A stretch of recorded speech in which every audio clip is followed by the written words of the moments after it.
नमस्कार विद्यार्थी मित्र हो. मी प्राध्यापक मानाजी गावडे, तुळजाराम चतुरचंद महाविद्यालय, बारामती, मराठी विभाग. मित्र हो, आज आपण व्याकरणातील समास हे प्रकरण पाहणार आहोत. आता समास म्हणजे काय? खरं तर हे अगदी विद्यालयीन जीवनामध्ये सुद्धा तुम्ही शिकलेला असाल, तर तो हा भाग समास. व्याकरणात वाक्यात वापरल्या जाणाऱ्या शब्दाला पद असे म्हणतात. दोन किंवा अधिक पदे परस्पर संबंधामुळे एकत्रित करण्यालाच समास असे म्हणतात. अशा प्रकारच्या एकत्रीकरणाने जो शब्द तयार होतो त्याला सामासिक शब्द असे म्हणतात. सामासिक शब्द कोणत्या शब्दांपासून तयार झाला हे स्पष्ट करण्यासाठी आपण त्यांची फोड करतो. त्या फोड करून दाखवण्याच्या पद्धतीलाच सामासिक शब्द असे म्हणतात. विद्यार्थी मित्रांनो, इयत्ता 12वीसाठी 4 मुख्य प्रकारांचा आणि त्यातील 2 समासांच्या उपप्रकारांचा अभ्यास आपण करणार आहोत. आता बघा, 4 प्रकार कोणते? 1 अव्ययभाव, 2 तत्पुरुष, 3 द्वंद्व, 4 बहुव्रीही. आता याची थोडक्यात जर विभागणी करायची म्हटलं तर कशावरून हे 4 प्रकार पडतात? तर अव्ययभाव समास म्हणजेच ज्यातील प्रथम पद प्रधान असते. उदाहरणार्थ, प्रतिदिन, प्रत्येक दिवशी अशी 2 पदं यात आहेत, परंतु प्रत्येक म्हणजे पहिलं पद हे अर्थाच्या दृष्टीने प्रधान आहे. आता क्रमांक 2 तत्पुरुष, दुसरे पद प्रधान, त्याला तत्पुरुष समास असे म्हणतात.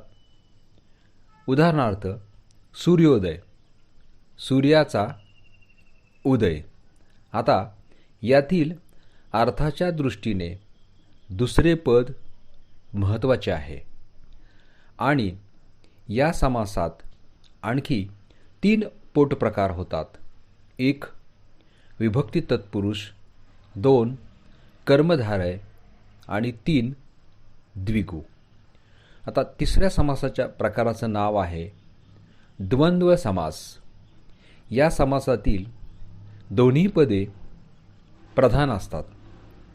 उदाहरणार्थ, खरे खोटे, खरे किंवा खोटे म्हणजे दोन्हीपैकी एक, परंतु अर्थाच्या दृष्टीने ही दोन्ही पदे महत्त्वाची आहेत. आता याचे 3 पोट प्रकार होतात. 1 इतर द्वंद्व, 2 वैकल्पिक द्वंद्व, 3 समाहार द्वंद्व. आणि समासाचा चौथा मुख्य प्रकार आहे बहुव्रीही समास.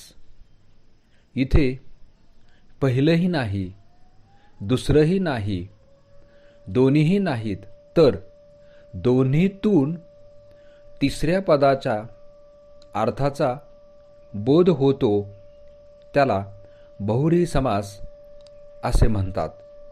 उदाहरणार्थ, अथांग. आता आपण हा शब्द कुठं वापरतो? अथांग पसरलेला समुद्र. तर इथं अथांग या शब्दातील दोन्हीही पदांचा अर्थ नसून इथं समुद्राबद्दल बोललेलं आहे. किंवा दुसरं उदाहरण, नीलकंठ. निळा आहे कंठ ज्याचा असा तो, म्हणजेच निळा आणि कंठ हे दोन्ही शब्द सोडून त्यातून तिसऱ्याच अर्थाचा किंवा पदाचा बोध होतो आणि ते कोण असेल तर तो शंकर. अशामुळेच याला बहुव्रीही असे म्हणतात. थोडक्यात आता आपल्या लक्षात आलं असेल की पहिले पद प्रधान असेल तर त्याला अव्ययीभाव समास असे म्हणतात. जर दुसरे पद प्रधान असेल तर त्याला तत्पुरुष समास असे म्हणतात. आणि दोन्ही पदे प्रधान असतील तर त्याला द्वंद्व समास असे म्हणतात.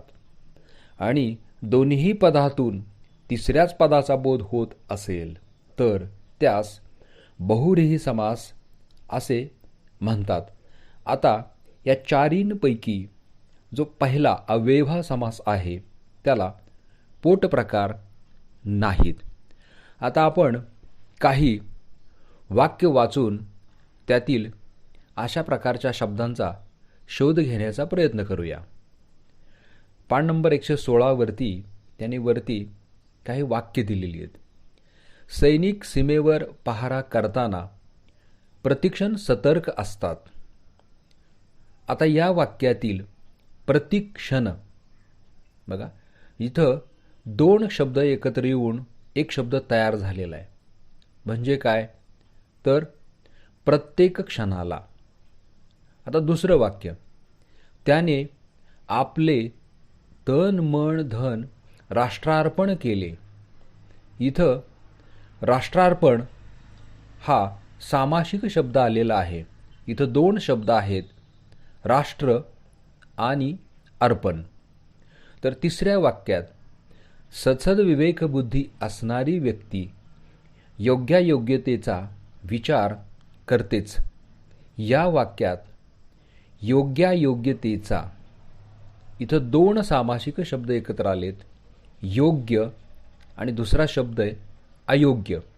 आणि या दोन्हीचा एकत्रित शब्द तयार झाला आहे योग्यायोग्यता. चौथ्या वाक्यात लंबोदराला मोदक प्रिय आहेत. आता लंबोदर इथं दोन शब्द एकत्र आलेले आहेत, लंब आणि दुसरा शब्द आहे उदर. आणि दोन्हीच्या एकत्रीकरणाने सामासिक शब्द तयार झालेला आहे लंबोदर. आता आपल्या लक्षात आलं असेल की दोन किंवा दोनपेक्षा अधिक पदे म्हणजेच शब्द, त्यातील काही मधली पदे किंवा विभक्तीचे प्रत्यय गाळून जो एक शब्द तयार होतो त्यासच सामासिक शब्द असे म्हणतात. खरं तर समजायला मित्रांनो फार सोपं आहे. आता उदाहरणार्थ बघा, ज्ञानामृत हा शब्द आहे. जर त्याचा विग्रह केला तर ज्ञानरूपी अमृत किंवा ज्ञान हेच अमृत. दुसरा शब्द घरोघर, प्रत्येक घरी.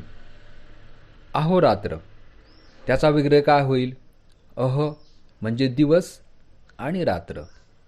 चौथा शब्द जितेंद्रिय. आता याचा बोध काय होतो, जिंकली आहेत इंद्रिये ज्याने असा तो. म्हणजे इथं तिसऱ्याच पदाचा बोध होतो. अशा प्रकारे आपल्या लक्षात आला असेल की जे सामासिक शब्द आहेत त्यांचा विग्रह केल्यानंतर त्यातून मुख्य शब्द वेगळे होतात, परंतु ते जेव्हा एकत्र येतात त्यांच्याच एकत्रीकरणाला समास असे म्हणतात. आता आपण थोडक्यात आढावा घेऊया. पहिला समास आहे अव्ययीभाव. आणि आपल्याला माहीत असेल की या समासातील पहिले पद प्रधान असते.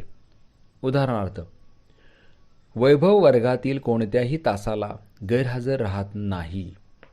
नागरिकांनी गरजू विद्यार्थ्यांना यथाशक्ती मदत केली. रस्त्याने चालताना जाहिरातीचे फलक सध्या पावलोपावली दिसतात. आता यात गैरहजर, यथाशक्ती, पावलोपावली हे सामासिक शब्द आलेले आहेत. म्हणजे गैर, हजर, यथा, शक्ती, पाऊल आणि पाऊल अशा प्रकारे म्हणजे प्रत्येक पावलावर. तर या शब्दांमुळे इथे अव्ययीभाव हा समास तयार झालेला आहे. कारण यातील बहुधा पहिले पद हे अव्यय आहे आणि यातील सामासिक शब्दाचा वापर क्रियाविशेषणासारखा केलेला असतो. म्हणूनच याला अव्ययीभाव समास असे म्हणतात. आता उदाहरणार्थ बघा, आजन्म, विग्रह आहे जन्मापासून.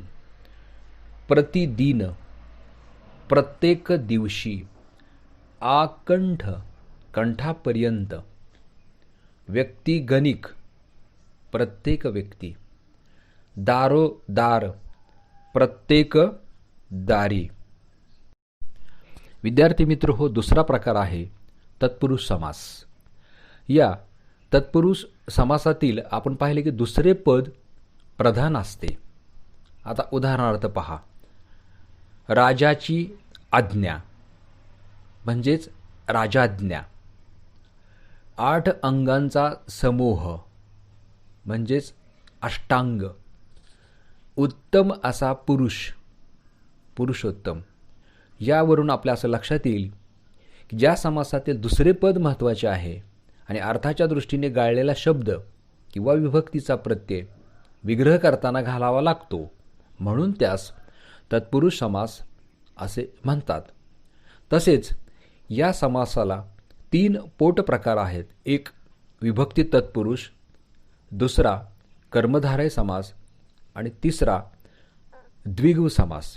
तर यातला पहिला विभक्ती तत्पुरुष, ज्या सामासिक शब्दांचा विग्रह करताना त्या विभक्तीचे प्रत्यय घालावे लागतात, अशा प्रकारच्या सामासिक शब्दांना विभक्ती तत्पुरुष समास असे म्हणतात. उदाहरणार्थ लोकप्रिय, लोकांना प्रिय, चतुर्थी तत्पुरुष. कष्टसाध्य, कष्टाने साध्य, तृतीय तत्पुरुष. चोरभय, चोरांपासून भय, पंचमी तत्पुरुष. घरमालक, घराचा मालक, षष्ठी तत्पुरुष. नाट्यगृह, नाट्यासाठी गृह, चतुर्थी तत्पुरुष. वनभोजन, वनातील भोजन, सप्तमी तत्पुरुष. यातील दुसरा प्रकार आहे कर्मधारय. आता काय फरक आहे यात? तर ज्यातील दोन्ही पदे एकाच विभक्तीत म्हणजेच प्रथमा विभक्तीत असतात त्याला कर्मधारय असे म्हणतात. उदाहरणार्थ वेषांतर, अन्य असा वेश. दुष्काळ, दु असा काळ. मानधन, मान हेच धन. निळा सावळा, निळा सावळा असा. यात दोन्ही पदे एकाच म्हणजे प्रथमा विभक्तीत असतात, म्हणून याला कर्मधारय समास असे म्हणतात. आता यातील तिसरा आहे द्विगु समास. आता इथं काय आहे एक लक्षात घ्या आपण. यातील पहिले पद हे संख्याविशेषण असते आणि या सामासिक शब्दावरून एका समुच्चयाचा बोध होतो. उदाहरणार्थ बघा, षण्मास, 6 महिन्यांचा समूह. म्हणजेच इथं तुम्हाला काय दिसेल? समूह. दशदिशा, 10 दिशांचा समूह. नवरात्र, नवरात्रींचा समूह.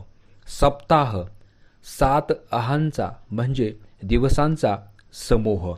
समूहाचा बोध होतो, अशाच ठिकाणी द्विगु समास असे म्हणतात. आता समासाचा तिसरा मुख्य प्रकार आहे द्वंद्व समास. आणि आपण पाहिलं की ज्या समासाची दोन्ही पदे अर्थदृष्ट्या प्रधान म्हणजे समान दर्जाचे असतात तिथे द्वंद्व समास होतो.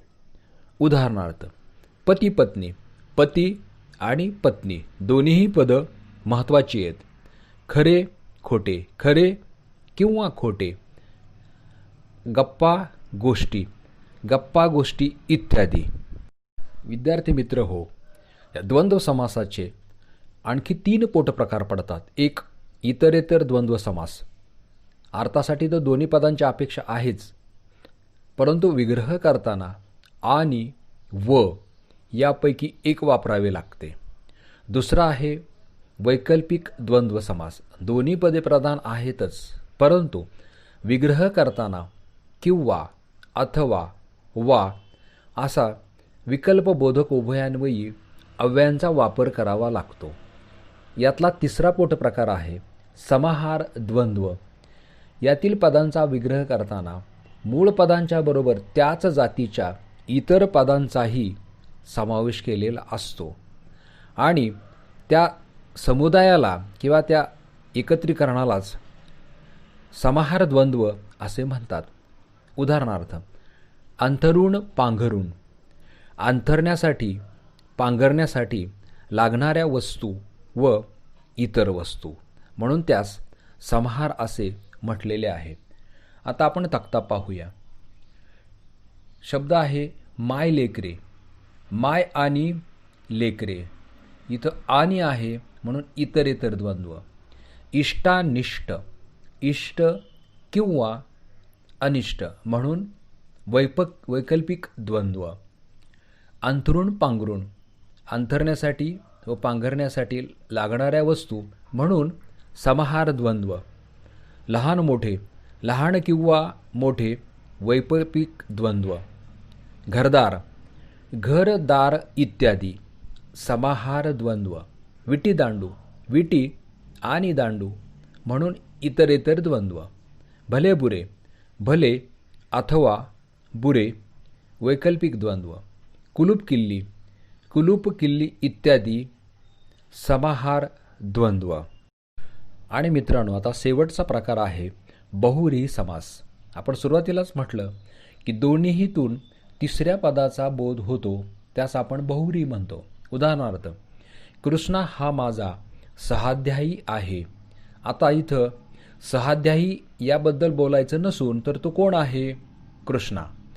काल रात्री आमच्या परिसरात नीरव शांतता होती. खरं तर नीरव हे सांगायचं नसून शांततेबद्दल बोलायचं आहे. रावणाला दशमुख असेही संबोधले जाते. तर दशमुख म्हणजे 10 मुख असलेला, पण तो कोण? तर तो रावण. म्हणजे दशमुखाबद्दल बोलायचं नसून तर ते रावणाबद्दल उद्देशून बोलायचं आहे. जसं मगाशी आपण पाहिलं की नीलकंठ, निळा आहे कंठ असा ज्याचा तो शंकर. निष्कलंक, नाही कलंक ज्याला अशी ती म्हणजे दुसरी व्यक्ती. आता काही शब्द पहा. निष्प्राण, निघून गेले आहेत प्राण ज्याचे असा तो. नीरस, ज्यात रस नाही असे ते. सप्रमाण, प्रमाणासह आहे जे ते. गोपाल, गायींचे पालन करतो तो. मीनाक्षी, माशासारखे आहेत डोळे जिचे अशी ती. षडानन, 6 तोंडे आहेत असा तो. तर विद्यार्थी मित्रांनो, हा समास हा भाग थोडासा भेद जर लक्षात घेतला विग्रह करतानाचा तर कळायला अत्यंत सोपा आहे आणि परीक्षेच्या दृष्टीनेही तो महत्त्वाचा आहे. आत्ता येणाऱ्या घटक चाचणीला याच्यावरती 2 गुणांचे 2 प्रश्न असतील.